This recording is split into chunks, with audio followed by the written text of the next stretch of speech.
And so if you could give us a little background about yourself as a filmmaker. Sure. I got into documentary filmmaking when I was a graduate student, finishing my PhD at the University of Florida. And a serial killer came through, killed a bunch of students, horrified us, and we decided that writing about film theory just wasn't going to cut it. We needed to start filmmaking. And we went and interviewed the police detective, Sadie Darnell. We went and interviewed the police psychic. We went out into the woods where the serial killer camped. This was all sort of a therapeutic way to deal with a horrific event that had happened.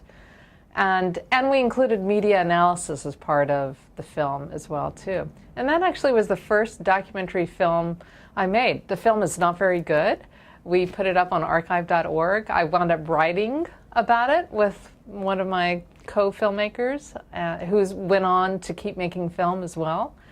And from that point on, I kept writing scholarship about film and became a filmmaker.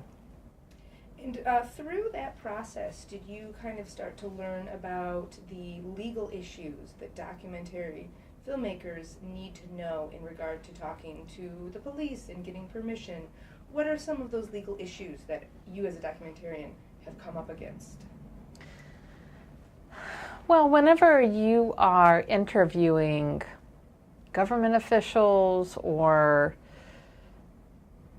you know, you need to demonstrate that you're making a serious project. And in Gainesville, after a traumatic event where we were a bunch of grad students without any expertise or knowledge, it was surprising that we got the interviews that we did. We just said this is for an educational project, and that provides you with some protection. Saying you're a student also helps. And it's surprising how many people are willing to be interviewed.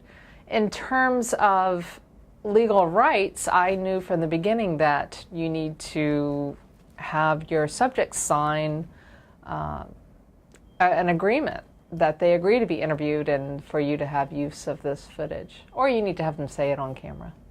Yeah. And in terms of copyright, with this new kind of developing technology and social media, have you found that nowadays, as compared to when you were first starting as a filmmaker, that issues of copyright and fair use have changed? And if so, how has that changed? Well, I'm really friends with documentary filmmakers who pushed hard on the fair use clause to make it easier and more affordable for documentary filmmakers, as well as, I think this includes social media folks. I'm really on the side of fair use for material that's in the public, and within a documentary or educational context, material should be accessible as well as available to be seen if it's being commented on within that fair use context. So the current documentary that I'm finishing, which I think we're planning on a national broadcast, and we are producing a production Bible. It's called Production Bible, to demonstrate that we have the rights and clearance for every single image and sound in a feature-length film. I am paying for rights for almost everything in the film, and I have a bigger budget, which is fortunate. So I'm paying musicians, I'm paying a lot of television news stations and archival houses for the rights to use historic footage. I'm really okay with both contexts. I believe that artists should be paid for work that they do on an ongoing basis.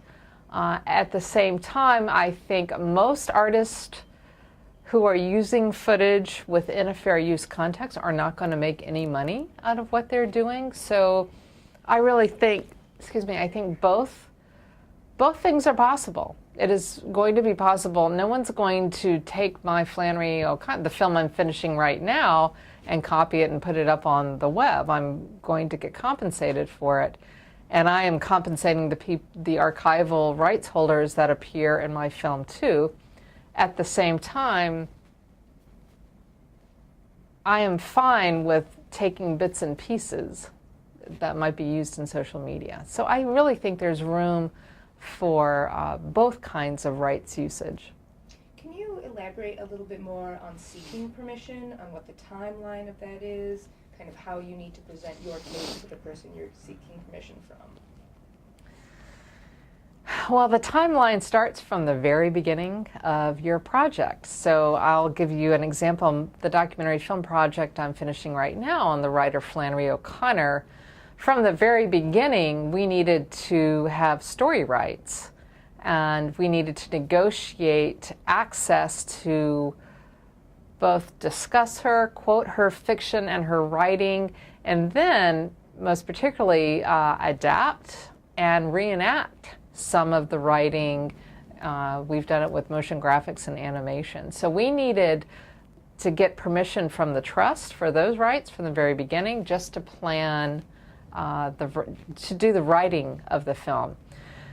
Now, the second stage of filmmaking, as we are building the story and building context and trying to set a historical era, we downloaded a lot of temp archival footage that will say Getty on it, or it'll say have the rights holder, the name implanted on it, NBC, ABC, whoever that might be. So we've been using a lot of this archival footage as we're editing and telling the story.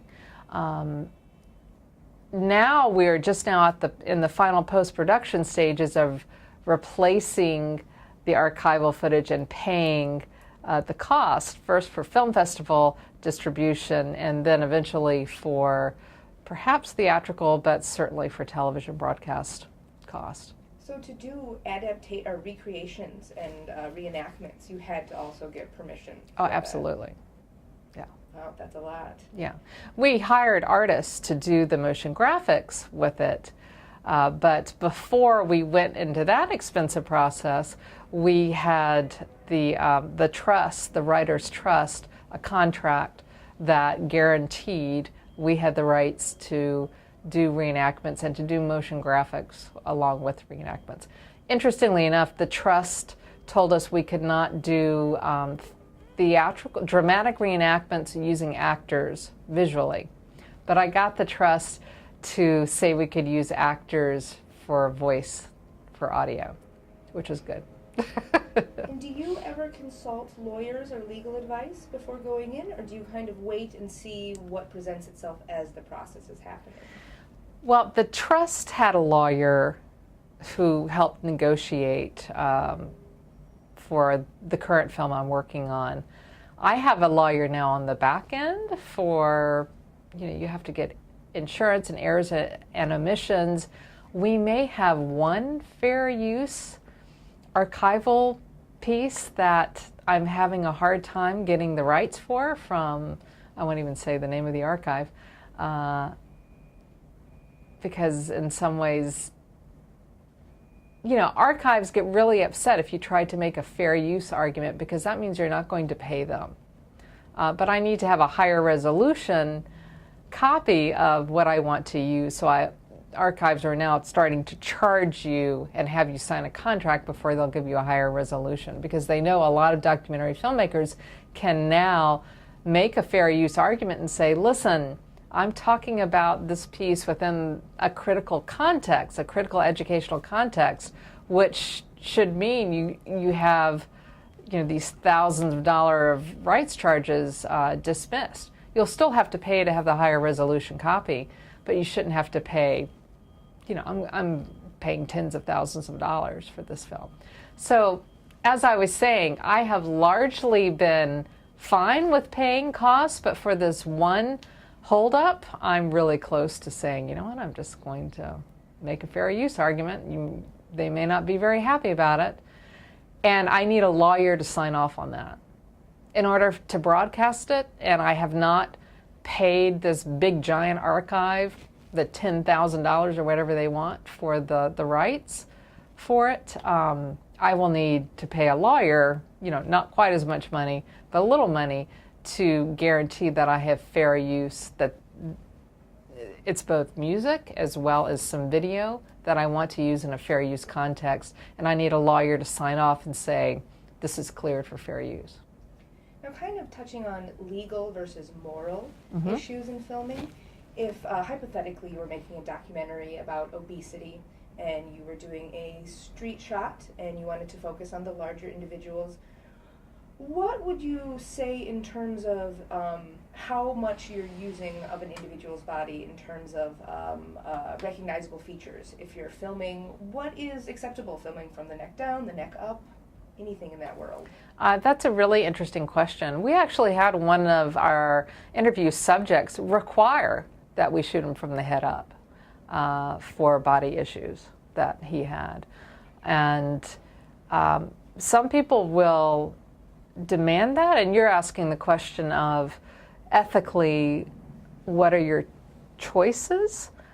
I think, that's a complex kind of question because it also gets to the story you're telling. And does the body size have any relation to the story you're telling? If so, then I think absolutely you should show the body. But I'm always, the subject should agree to that before you sit down and start shooting. I am not, and never have been, a documentary filmmaker who thinks there's some kind of, or should be any kind of subterfuge when you're interviewing a subject for an ethical issue like body size or appearance. Ethical issues, like financial ethical issues, that might be a different matter. But for what you're talking about, I think that, I've gone so far as to, to turn the camera screen around to show the subject to see if they're comfortable with that. I've also said, can you pat if I notice hair sticking out, or if there's something, I'll say, would you, I noticed there's a little hair sticking out. Do you want to take a second to straighten that out? And people are always really appreciative of those kinds of moments. So, you win far more as a filmmaker when you are supportive and want your subject to look their best and feel their best. And who would you get permission from? There's someone you're interviewing, clearly, but if you had someone who was showing up in the background a lot, perhaps you were interviewing in someone's home and their mother was constantly in the background, would it be important for you to get the mother's permission as well, or do you really just need the person who's speaking on camera to give permission? I think you should get everybody's. In that description you just advised, I would definitely get the mother's. Now, or if it's someone who is, maybe has some mental issues, then if the child or the adult parent has the rights, I would still definitely have them sign a piece of paper that says, yes, you have the right for including me and the family members. I have the right to sign for this person who maybe doesn't have the capacity. But. And in terms of location, when, like you said, better to get permission than not, but some places are clearly public places, some places are not. Have you had any experience in terms of location issues? Yes. In general, though, because I primarily do documentary work, and I have a nonprofit, I can usually get a location for free, if not a hugely discounted cost. So I've not had to pay location fees in the work that I've done. And do you have any specific words of wisdom you would give to up-and-coming filmmakers and what to do as they are creating these projects and wanting to make sure everything is legal and above board? Don't be scared. Don't stop yourself from working. I would shoot for, we got Bruce Springsteen to give us rights for a song at a cheaper rate than a lot of people. And just go for what you want. Try to make the best story with the best music and sound possible, and you'll be surprised how easy it is, particularly if you are a student, if you are lower income, if you are doing a project that's to save humanity. You can really people will discount their rights costs. So my encouragement is don't stop yourself if you're worried about the rights. I would move ahead, and then you never know. You can. I have a budget that I suddenly have 2 paid research clearance people working for me, and I do a lot of the work as well too. And it's all to make this a great project happen. And really, we've gotten the rights to 99% of everything we've asked for. That's great. Is there anything else that you'd like to speak about? Or do you guys have any questions? Yeah, go for it. So is a majority of your budget, or like a lot of documentary filmmakers' budgets, geared towards like legal issues and like getting rights to things to use? You want me to look here?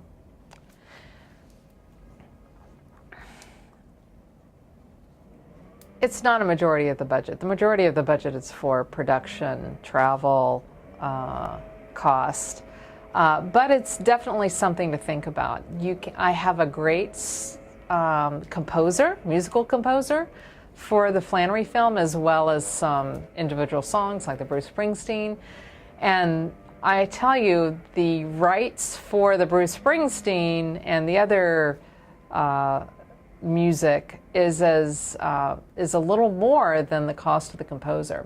So I encourage you to think of getting an original score and hiring a music composer, because that can be more affordable than you might guess it would be, and it's just wonderful to have a composer score your music.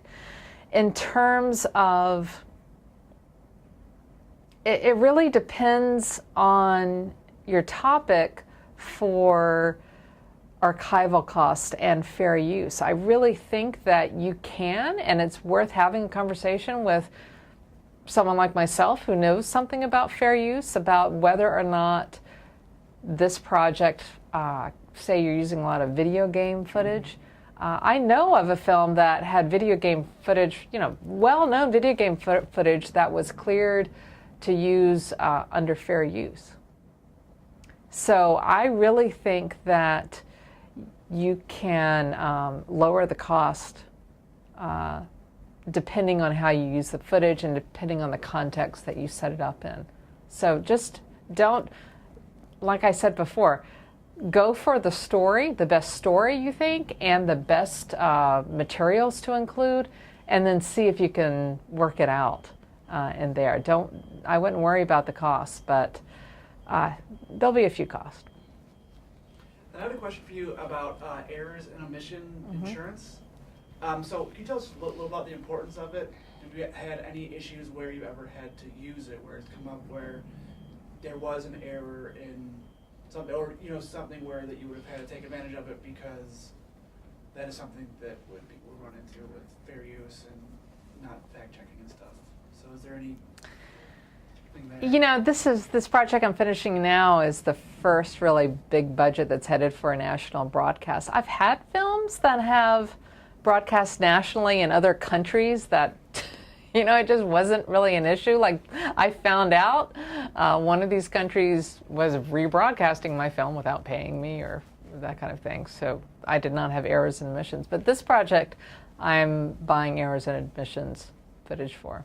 And can you elaborate on what that is? I'm not an expert on it, but honestly, it's as you all were discussing earlier, errors and omissions is to cover the broadcaster, particularly for the filmmaker messing up and not clearing all the rights to all the footage. So in some ways, and this is honestly what I don't know the specifics of. I mean, the insurance should cover me too, but I actually don't know. I know it's for broadcast, it's really to make sure the broadcaster is okay and you've paid insurance to say, yes, me, the filmmaker, guarantees that I've got the rights and clearance and I've paid for them for everything in the film. And then after that, if you did not, the broadcaster should get off. I don't know whether the filmmaker will get sued or not. I should look into that. But I do know you need, to get a broadcast, you need errors and omissions insurance. Okay. Is there anything else that you want to kind of leave? Any other things that we haven't touched on? Well, sure, I can mention the film I'm making right now is on a writer from the state of Georgia, and I've discovered that shockingly there was not enough archival footage to really, there's almost nothing of Flannery O'Connor, but much less is there footage, say, from the 1940s in Georgia, and you would really think that there would be. So we have scoured the university archives as well as the other television news stations for what footage we could find. We wound up actually going to YouTube. We found one of my editors found some interesting footage on YouTube, and we tracked down the owner, and I paid to have this footage restored, and she signed rights. She didn't make me pay for it, but I paid as the filmmaker to have a higher resolution of this footage made so I could include it, because there was so little good archival footage from the era in Georgia to use. That's a great example of using that new technology through YouTube, and so then you can cut out the middleman and track down the owner and get the permission. Right, exactly. Sometimes the owner will get a little smart and go, I can charge this person money for what they're asking for. But fortunately, we're using a lot of great footage from archive.org, from the Library of Congress. We purchased some great work from British Pathé. Just so the archival footage, we have footage of, I don't know, women shooting guns and a woman lying on a bed of nails is kind of some footage from archive.org that the Rick Pralinger, the founder of archive.org, I saw him at a conference and told him about the Flannery O'Connor work, and we were looking for really quirky footage, and he said, you got to look at this footage of a mother. This is a mother in the 1950s in Texas who's throwing knives at her 2-year-old and 4-year-old daughter. It's like a circus act, but there's Catholic nuns in the background. It's just this great archival footage. And it's very much like the writer Flannery O'Connor's humor. So I've had a lot of fun with the archival footage and using it to help tell the story. Oh, that's great. Yeah. Anything else? No, I think that's it. I think we're great. Yay, thank you so much. Sure.